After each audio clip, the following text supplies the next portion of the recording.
Well, guys, I thought I'd give you a little Tom's tips and tricks here.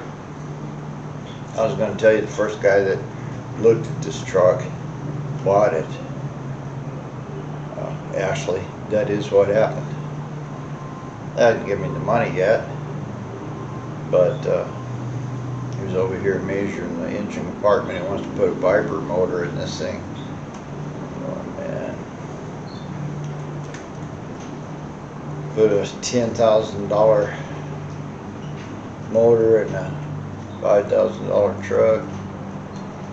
Okay, yeah, be my guess. But anyway, the point is that the guy bought it, or expressed his intent to, and already looking for windshield wipers and parts like that. He's planning on fixing the thing up. So I said, okay, fine, but there was 2 or 3 things that I did on this car, or on this old truck, that sold it. And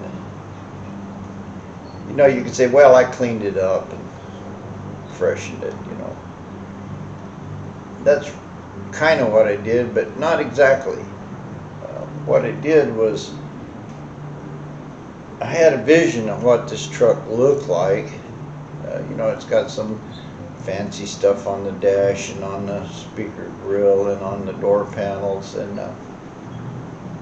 some lace, painting, and they had tried to make it real good, and they went to all the trouble to put that 351 and 351 in it. So somebody put a little bit of money and some care. They took a lot of time putting all the carpet in and everything. So that's what I looked at. I looked at what the guys that had it last, or the guys that kind of customized it, what they were trying to do. And so basically all I did was cut out all the bad now, or get rid of all the bad. Now this is a little trick that you can use if you just took a little, any kind of car. You find a car someplace, been sitting a long time, got a bunch of shit in it, it's got stuff in the trunk, it's got stuff in the back seat, a couple of motor parts laying on the floorboard, it's got a lot of parts and trash, rats been in there and this and that. Who knows? But the first thing you should do if you're going to sell a car, and if you only did this, you'd sell a lot of cars, is clean it really good. Just take all the bad away. Take everything bad away that you can find. Get all of the bad away from the thing. Because one thing, that's what people see right away. They see all the trash and dirt and what's left of this and that and the other thing. They go, oh, well, nobody cared about this car. Well, it's kind of true. But if you care for it and just throw all the trash and stuff away, you don't really have to bother fixing anything. If you can fix something right there while you're cleaning, good, fix it. Like this bed here, I had to cut out some pieces and weld in the latches and this and that and the other thing. Well, it wasn't really a serviceable bed, so it didn't do me any good to go clean more stuff, because I know this has got to be fixed. I'll fix that, I'll clean everything right here. And I thoroughly cleaned it, and I got all the bed and everything done. But if you just clean a car, just clean the thing up, wash it good, get all of the mold and moss and whatever, get it all off of the car. And that's all you did. You didn't try to get it running or nothing. That car would sell twice as fast, 3 times as fast, 4 times as fast as it was just sitting there dirty. Because it looks good. It looks like, it's got some life in it. Well, this is New Life Automotive. I put new life in this stuff all the time. But just a little tip and trick for you. This is a good example of something that would be cleaned and preserved in its original state. You know, this rust stop stuff here works really good. It turns rust black, and with a little bit of black paint and brown paint, you know, you can go around and you can touch up stuff, and you can make it look like however old you want it to look, you know. A few patch places, a few wells and stuff. You know, that's to be expected for this age of truck. It's not a showpiece. But just go through your next step if you're trying to buy and sell cars, is just go through the whole thing once you got it clean, and then fix the stuff that looks bad. You know, no chains on the gate hanging off, you know, that looks bad. You would have something else like there was old rusty pieces in front of the bed, you know. I cut all them out. You know, the next step, I just dug all that rust out of there. But the next step, if I was gonna try to get more money out of this thing, kind of moved to phase 2. As it is, it's all preserved from here on back. The bed's good, the bumper's good. I got the dent knocked out of the roof. I'm gonna spray this roof with this stuff, so it'll just kill that rust, turn it black, and kind of polish it up. But that would be your next step. Go through, fix things that you can fix and make them look good. You know, here's a bumper, you know. That looks great. Yeah, the truck kind of looks bad, but the bumper looks great. The next thing, it wouldn't be that much trouble to pull this headlight thing off of here, paint it white. And this paint here is going to look real nice and shiny. It'll be just like this bed. You can see that's got pretty good shine to it. You can see up in here how it's kind of shiny versus where it's not.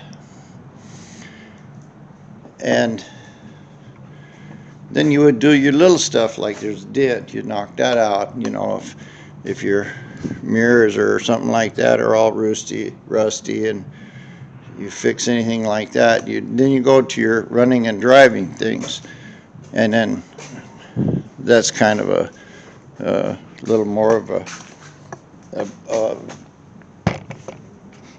different. But just as a tip, you know, there was this thing, don't buy junk to start with. Well, let's say you got something that's not junk, it's worth some money. That's how you go about it. If you want to get little details or whatever, if possible, whatever the last guy did or something, but you want to bring this back to the last person's idea about it and kind of clean it up from there, because that's the true identity of the car. And truth, when truth is spotted, the thing will disappear, it'll blow. You know, only persists when it's got a lie in it. You know, a lie is a bunch of dirt and rust and crap all over it and this and that and the other thing. Nobody knows the truth, they just see trash, you know. But the lie is the trash and all the dirt and all that. That ain't supposed to be there, you know. It's got it's something else's stuff, you know. The truck didn't come with all that shit, so you can get all that off of it. And you'll find the truth of the thing and kind of try to preserve the truth of that car, whatever it was. You know, Grandma used it every day, and then she died and her son got it and put a big motor in it and blew out the rear end, sort of. Whatever the story is, that's the story. But let the vehicle tell the story. It told you something, or you wouldn't have bought it. You liked it for some reason. So that's what you want to do. You just go ahead. And here's something else I can't stress enough. Do it like you want to do it, you know. I mean, if you don't want to clean up the white and paint it or anything, don't do it. You know, don't let somebody tell you have to paint it gold or something, you know, because now you're altering it again and you're getting further away from the truth. And the closer you can stay to truth with one of these things, the faster it'll sell, because that's what sells them. is truth. Truth is so strong that its absence alone permits persistence. So the only reason this thing's here, it's got a bunch of lies in it. In other words, if it was the exact truth, it would disappear. It would be gone.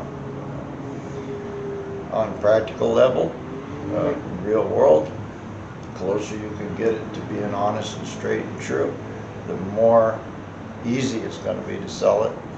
Like this one, I've never even seen it yet. I mean, literally, the first guy that saw it, my next door neighbor, oh man, little truck. Everybody saw it out there in the junk. Everybody saw it in the junk. They wanted it, but they didn't want to clean it, you know. So now it runs and drives and it looks real good. Shit, now they all want it. But I didn't even